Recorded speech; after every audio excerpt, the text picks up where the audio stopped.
Eversmile.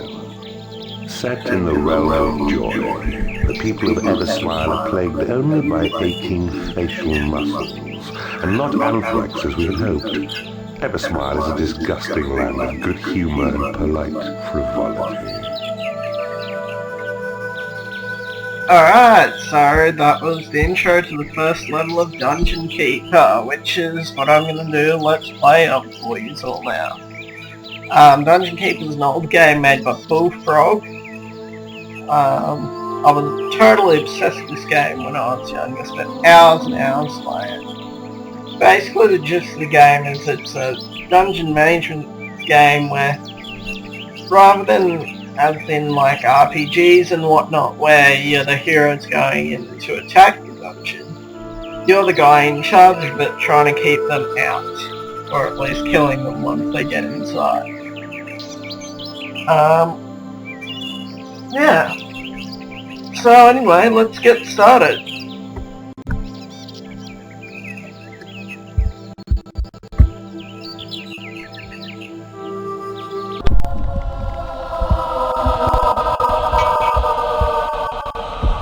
Alright, so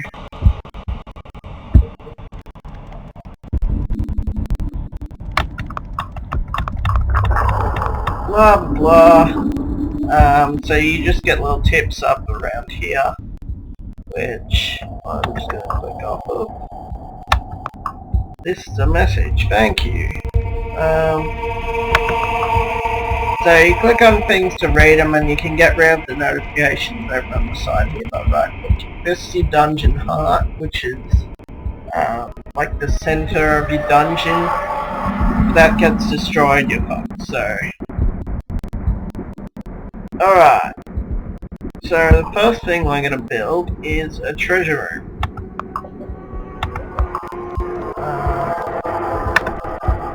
I'm going to dig this out, because I would just have to do that again anyway later on.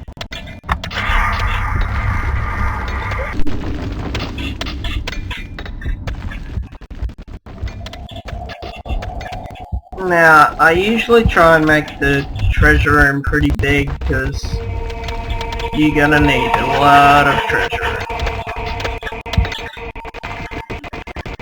Plus, you know, you can always just sell it later.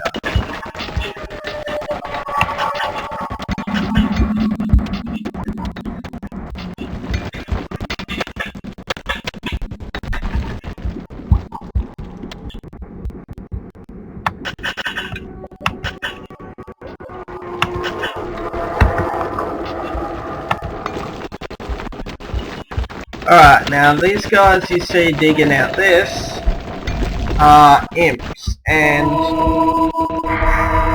they're basically your worker guys. I don't think that they fight at all. Maybe they can, but not from memory.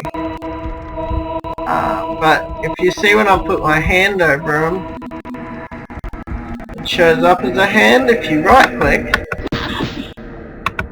you can slap them, which is really fun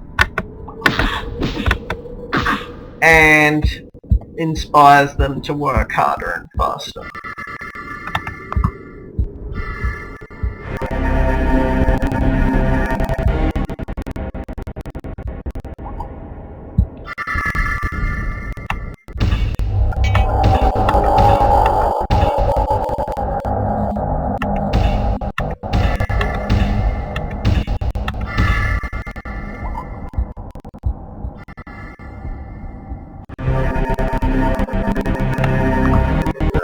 Check this.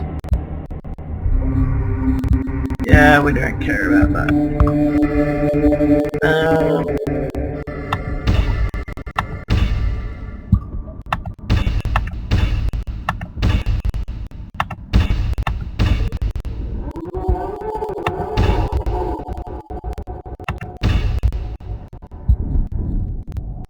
Alright, that'll do for the moment. Right click.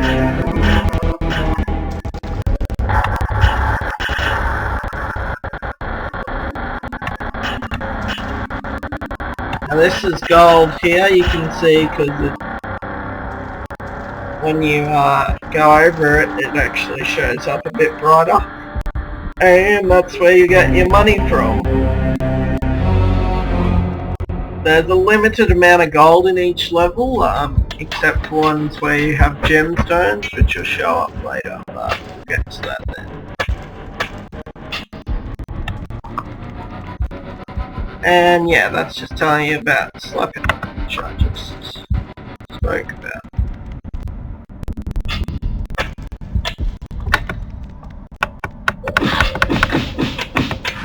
Now, slapping them does decrease their health, and it is possible to kill them by slapping them, so that's worth keeping in mind.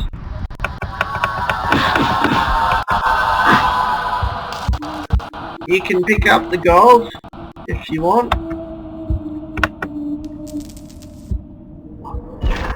That'll use later, but it's not really anything to worry about now.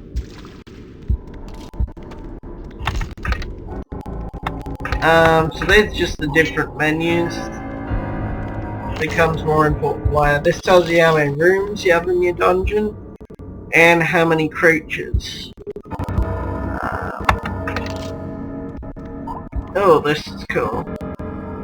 This is the possessed creatures spell. Pretty much the only spell, I think, that doesn't cost you anything to use.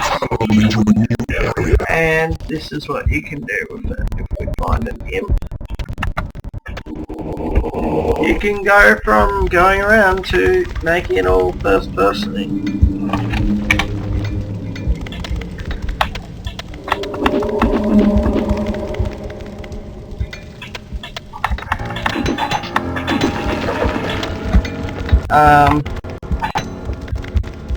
Which also has the benefit of making you pretty much better at everything you do while you're in this.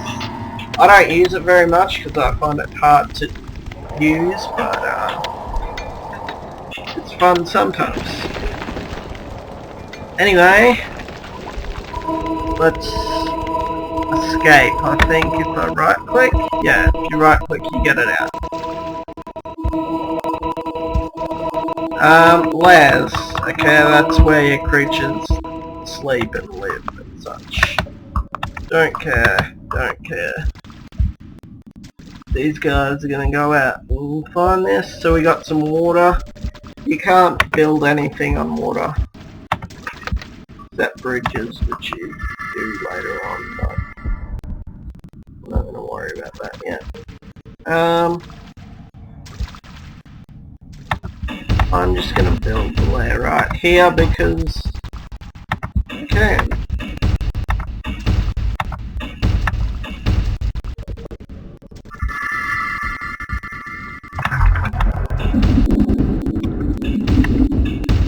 Now, if all your squares aren't connected, it will think that it's another room.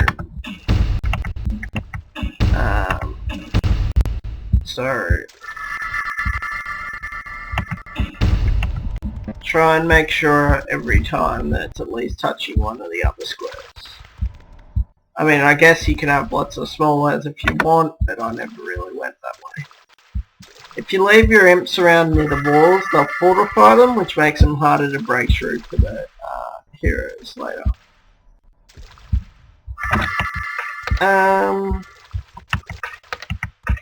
Alright, we'll end it there for now. Thanks for watching.